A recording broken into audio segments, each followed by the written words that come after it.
Hi everyone, this is Katy Groves, and I'm having a tremendously painful time trying to record this because there's a part in my system,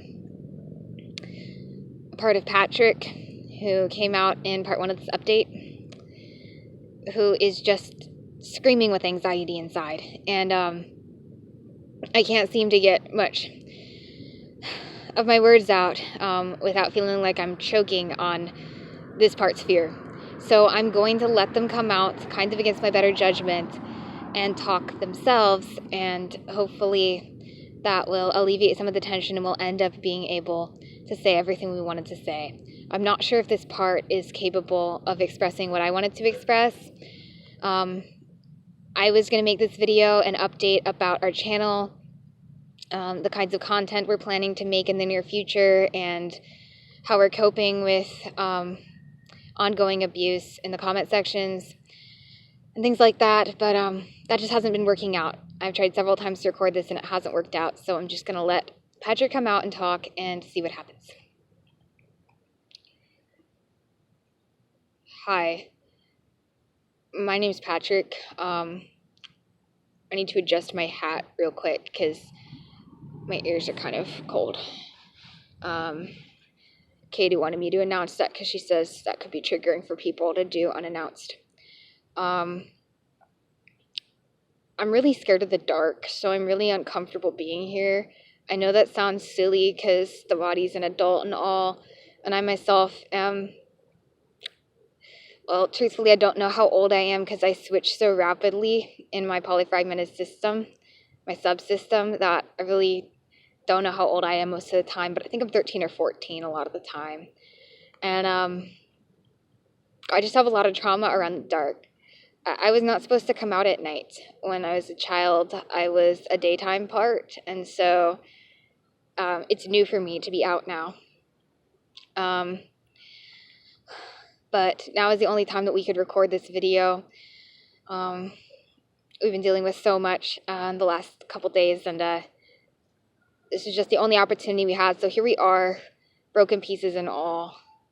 I can't really see myself in the camera, but Katy says I'm twitching a lot and wanted me to acknowledge that she's really hyper vigilant about triggering people, and she thinks that it can be helpful for people who are dissociative if we mention when we're doing things that might be triggering, because it might give people an opportunity to notice that they're triggered and cope with it healthily, like pause the video and cope rather than go into trance.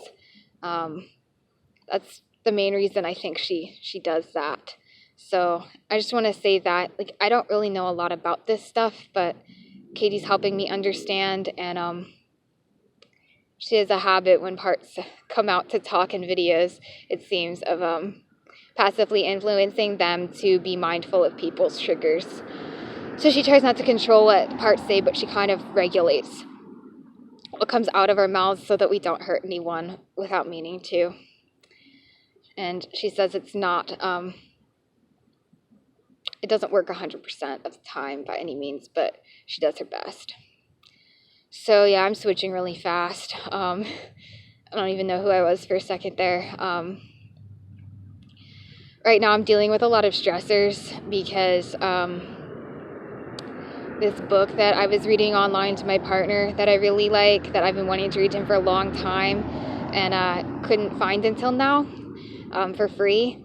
Suddenly it became inaccessible to us online. Like, the site shut us down from reading it and has now put us on a wait list kind of suddenly. And yeah, it happened totally suddenly, and it was very shocking to us to have this thing we were using to cope taken away. We like to cope with reading, but I only like a very specific type of fiction that is rather triggering for some parts of the system, and so I don't get to come out a lot and read, and it's been a big deal that I've been allowed to read this book to our partner, like I said. I'd like to clarify that I don't have anything to do with our partner, really. I've been reading aloud, but when I read, I can't see him. I know that he's safe, but I'm still too afraid of male people to come out and talk to him. So like I said, I do read aloud, but I'm not able to see him or really register that he's there. I know that he's there, but like I'm kind of in a dark space inside where he's just blocked out. And so that makes it possible for me to do that without really actually like being out in the body, if that makes any sense.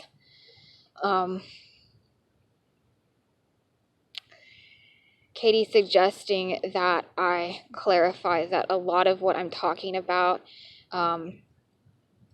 has to do with us being polyfragmented, and not everyone who watches this channel may really understand what that means. So she wants y'all to know that we're going to put a link to an article about polyfragmented DID in the description, and also a link to some testimonies that we made about it, specifically our version of it called exponential fragmentation, that those who are unfamiliar with all this can go to in order to understand better, if that's something that you want to do. So I've been blocking out the night right now, and well, I can't see anything, parts of me are focusing on the light in my face, and that's helping. It's funny, I like really dark fiction. Like, I like stuff that has to do with nighttime. And while I'm not like a dangerous person or anything, I like stuff with violence in it because that's familiar to me, stuff with trauma. And yet at the same time, I'm scared of the dark and can't come out in it easily. It's kind of ironic. It's almost like I'm compensating for what I can't find in my environment. I have to create it inside, kind of take fiction around all that and dwell on it inside. So, yeah, you know, things have been really hard for me as a part that's just so fragmented. But Katy's slowly helping me to open up to my core trauma and recognize. I want to give a trigger warning here. I'm about to say something triggering, particularly triggering. She's been helping me to recognize that I was sexually abused by my mother, which is something that I have a hard time accepting, and don't really have any sense of connection to her at all, or at least I didn't until recently. But I'm starting to get these. It's hard to find a word for it. Katy's telling me not to use the word that comes to my mind because it can make me vulnerable to accessing and reveal too much. But I'll just say that I'm getting fragments. I'm getting fragments of various things around her inside that are helping me to get a sense of who I am and who I was before the mind control really set in. Because it seems that I was subjected to a lot of mind control programming as a kid, and it had to do with this core trauma around my mom. And Katy says that when I undo the trauma, you know, when I heal the trauma, I'll undo the conditioning. So, yeah, something Katy likes to say to parts inside a lot is that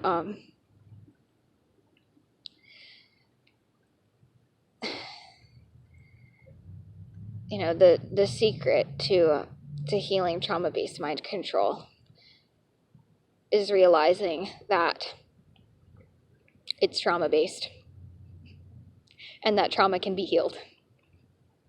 And that sounds so absurdly simple, but it's the truth. Most mind-controlled slaves really don't realize that in enough parts of themselves in order to actually do the work to heal.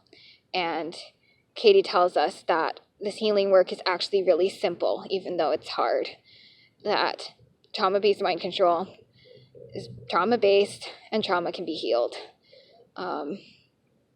She wants me to acknowledge that I used some repetition there and that was not said with the intent to trigger. I have a tendency to repeat words a lot because I'm so nervous, and to repeat entire sentences sometimes. Katy's helping me to understand that that's part of the mind control too, actually, that I feel the need to repeat things.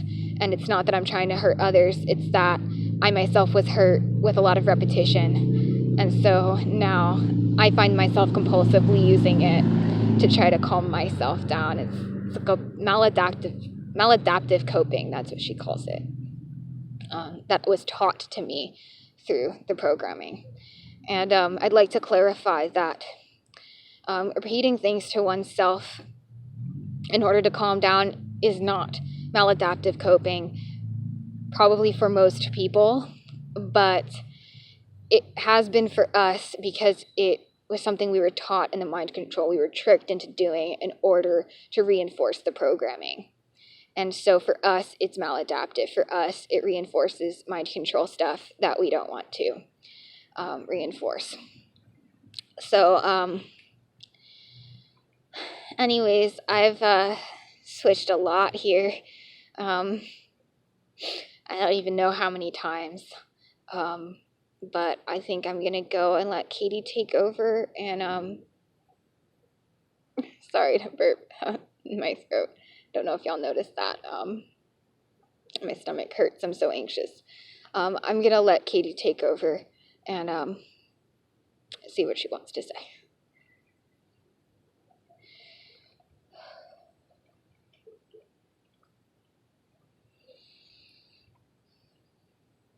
Hi. It's kind of hard for us to switch fully right now, so we're kind of between parts. But this is kind of Katy. So, yeah, I'm nervous about posting all that.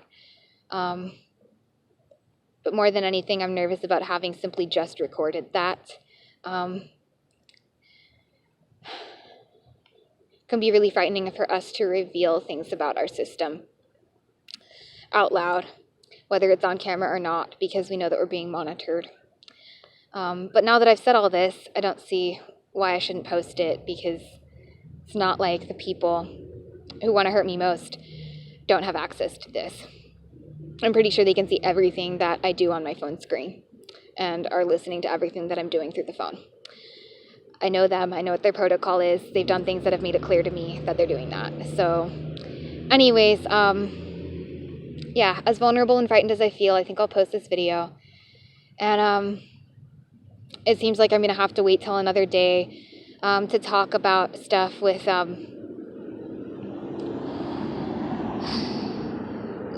YouTube and emails and everything I wanted to cover in this myself.